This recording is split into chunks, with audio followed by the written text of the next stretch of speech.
کہ کامیابی جو ہے نا وہ ایک مرض کی مانند ہے. جیسے مرض بخار کی صورت میں نظر آتا ہے اور تیز بخار ہو جائے تو ٹائیفائڈ کی صورت میں نظر آتا ہے، لیکن یہ ڈاکٹر ہی بتا سکتا ہے کہ یہ عام بخار ہے یا خاص بخار یعنی کہ ٹائیفائڈ وغیرہ ہے یا کوئی اور بخار ہے. اور ہمیں بھی کچھ کامیابی کو اسی طرح سمجھنا پڑے گا، ورنہ ہر بندہ اپنے حساب سے بتائے گا. اور یوتھ کیونکہ وہ ایمرج ہو رہی ہوتی ہے، اس کو ابھی اتنا نالج نہیں ہوتا،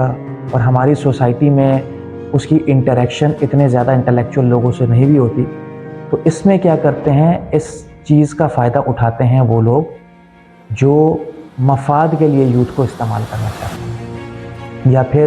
اپنے کوئی ان کے پروفٹس ہوتے ہیں، بینیفٹس ہوتے ہیں، اس یوتھ کی انرجی کو استعمال کر کے ان کو فائدہ کم پہنچتا ہے، لیکن جو ہڈن ایجنڈا ہوتا ہے اس کو فائدہ زیادہ پہنچتا ہے.